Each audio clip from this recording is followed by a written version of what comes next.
finalmente chegamos à nossa última aula sobre o sistema digestório e aqui nós vamos falar sobre a regulação dessas secreções da fase intestinal, especialmente da secreção pancreática, que tem uma função muito importante para a digestão desse alimento e, consequentemente, para a absorção de nutrientes que a gente precisa.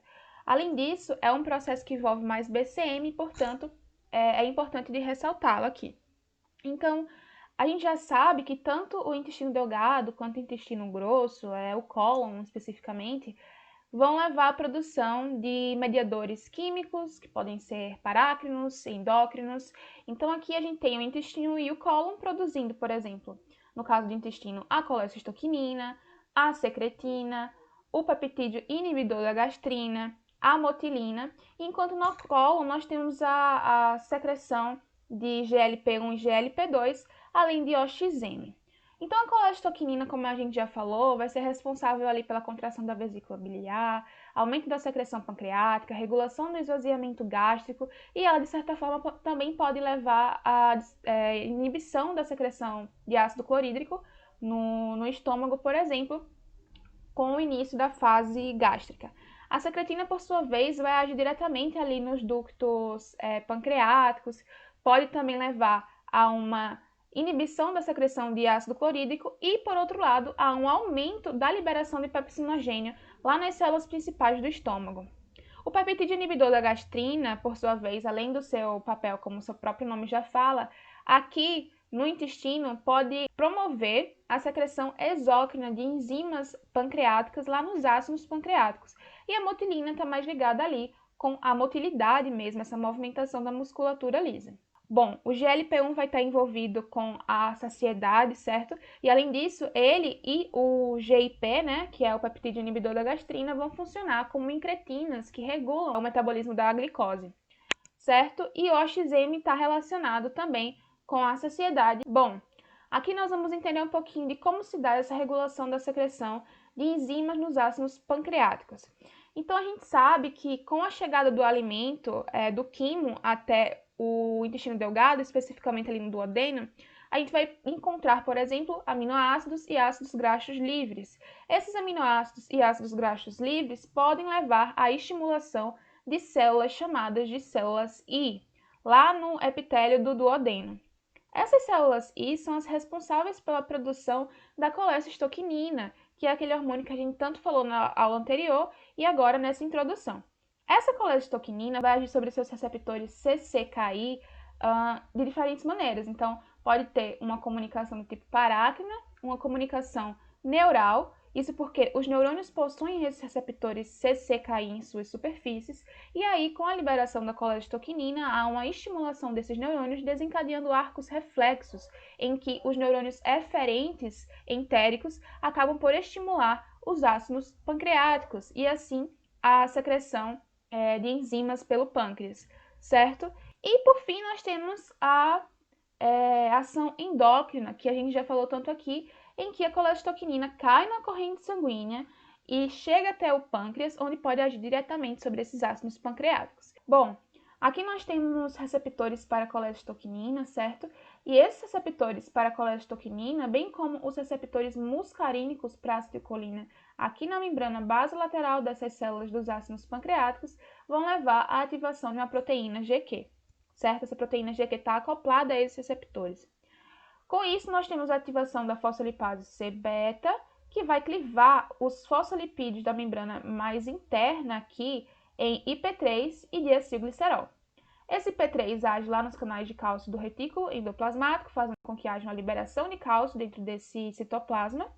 E o DAG, né, que é o diacilglicerol, vai levar à ativação da PKC junto com esse cálcio. Até aí tudo bem, né? Aqui, os neurônios podem levar à secreção, né, à liberação, de VIP, que é o peptídeo intestinal vasoativo, e esse receptor para VIP vai ativar uma proteína GS, que ativa a adenilado ciclase, que converte ATP em AMP cíclico, e o AMP cíclico, por sua vez, vai levar à ativação das subunidades catalíticas e regulatórias da PKA, e as subunidades catalíticas podem, então, exercer suas funções enquanto quinases. Então, aqui a gente está tendo tanto a PKC quanto a PKA presentes dentro desse citoplasma, podendo fosforilar diversos alvos. É interessante notar que as enzimas pancreáticas são produzidas já dentro daquele ácido pancreático, então a gente tem uma produção dessas proteínas, a modificação dessas proteínas do complexo de Golgi, por exemplo. Então, elas passam pelo retículo endoplasmático, pelo complexo de Golgi e ficam armazenadas em grânulos, em vesículas. E aí, com a presença desse cálcio intracelular, desse AMP cíclico intracelular, dessas quinases, existe a fosforilação e ativação de diversos mecanismos, de diversas outras proteínas que promovem a movimentação dessas vesículas até a parte mais apical aqui da membrana dessa célula, fazendo com que elas possam se fundir, né? O cálcio principalmente vai fazer essa fusão e que sejam liberadas no lúmen do ducto dessa glândula. Por outro lado, a colecistoquinina vai ser regulada de diferentes maneiras. Então, a colecistoquinina não tem somente ação sobre a secreção pancreática. A gente vai ter ela agindo sobre a regulação do esvaziamento gástrico, o aumento da secreção pancreática, como a gente já tinha falado, o aumento da contração vesicular, tá? No caso, levando à liberação da bile, além de relaxamento do esfíncter de Oddi. Então, aqui a gente está vendo mais ou menos como é que acontece essa regulação da colecistoquinina. Aqui a gente está vendo que existem células no epitélio duodenal que vão levar à liberação de um peptídeo regulador da colecistoquinina. Então, na presença de aminoácidos, de ácidos graxos ali no lumen intestinal, essas células serão estimuladas, esse peptídeo regulador será liberado e poderá agir aqui sobre as células I, que são as células secretoras de colecistoquinina. Além desse peptídeo regulador, nós temos o peptídeo monitor, que é secretado pelo pâncreas. Então, em meio a todas aquelas outras enzimas pancreáticas, a gente tem aqui a liberação de peptídeos reguladores, nesse caso, peptídeo monitor. Então, tanto esse peptídeo monitor quanto esse peptídeo regulador da colecistoquinina vão agir sobre essa célula aí, levando à estimulação da produção dessa colecistoquinina.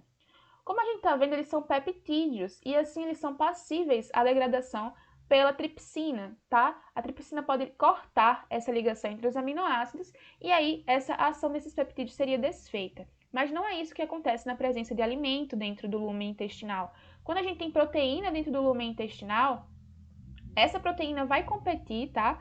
Por essa ação da tripsina, e aqui a tripsina prefere quebrar essas proteínas do alimento, né? Do quimo que chegou até o intestino, em vez de quebrar esses peptídeos monitores ou peptídeos reguladores.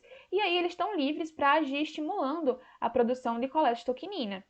No entanto, quando esse alimento não existe mais ali dentro, ele já foi expulso, ou a gente está num período interdigestivo, esses peptídeos aqui estão passíveis à degradação da tripsina e podem ser degradados. Então, essa estimulação da produção de colecistoquinina cai. E faz todo sentido, porque na ausência de alimento dentro do intestino, do duodeno, não existe a necessidade de ter tanta secreção de colecistoquinina, não existe necessidade de ter tanto contração da vesícula biliar, de secreção pancreática. Eles ainda podem existir, mas não precisam ser tão estimulados, porque não há alimento ali dentro do lúmen, certo? Então, é basicamente isso que acontece para a regulação dessa colecistoquinina. Quando a gente se refere à regulação da secreção de bicarbonato, que é o principal neutralizante do ácido clorídrico que vem ali do estômago, tá? Quando passa do estômago para o intestino, a gente tem essa secreção de bicarbonato pelas células dos ductos pancreáticos, como a gente já falou, pelas células do epitélio duodenal, tá?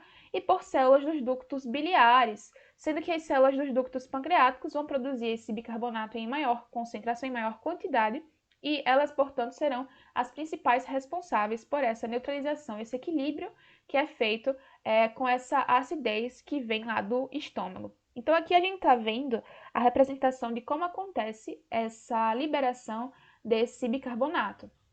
Bom, esse bicarbonato pode vir proveniente da circulação, então tem bicarbonato na circulação. Lembra lá do início da aula sobre secreção gástrica? A gente falou que existia uma absorção de bicarbonato, certo? Da célula parietal para a circulação sanguínea. Então, dentro da circulação sanguínea, desse processo digestivo, o sangue está mais alcalino, tem bicarbonato. Esse bicarbonato pode ser absorvido por essas células aqui dos ductos lá que compõem a glândula exócrina no pâncreas, e aí eles vão ser expulsos para o lúmen a partir de íon antiporte, que é formado aqui com o íon cloreto. Então, basicamente, o que é que a gente tem? A gente tem íons cloreto aqui dentro dessa célula que vão precisar sair, no caso vai ter um efluxo de íons cloreto por canais do tipo CFTR. E aí esses íons cloreto presentes aqui no ducto, no lumen do ducto dessa glândula, vai ser retornado para dentro da célula, tá? Esses íons vão retornar para dentro da célula do ducto a partir desse cotransporte, desse antiporte aqui com os íons bicarbonato, certo? E aí, como é que isso vai acontecer? Acho que talvez tenha ficado um pouco confuso onde entra o cloro nessa história. Mas aí, o que é que acontece? Na presença de pH menor do que 4,5, ou seja, quando há uma grande concentração de prótons, o que vai haver é uma estimulação de células S, lá na luz do duodeno, tá? Elas são parte do epitélio duodenal. Essas células S secretam um hormônio chamado secretina. E essa secretina vai cair na corrente sanguínea e agir sobre essas células do ducto das glândulas exócrinas do pâncreas, levando a um aumento de AMP cíclico. Esse AMP cíclico aqui, dentro dessa célula, vai levar à ativação de canais conhecidos como canais CFTR, que são canais permissíveis ao cloreto. Então, o cloreto que está aqui presente dentro dessa célula, tá, em grandes quantidades em relação ao meio externo, vai sair por efluxo, tá? Aqui para o lumen desse ducto. Além disso, a secretina, como eu falei, pode agir sobre as células no estômago, tá? As células parietais, reduzindo a produção de ácido clorídrico, e também pode agir sobre células principais, aumentando, por mais que a gente imagine que seria o contrário, a liberação de pepsinogênio.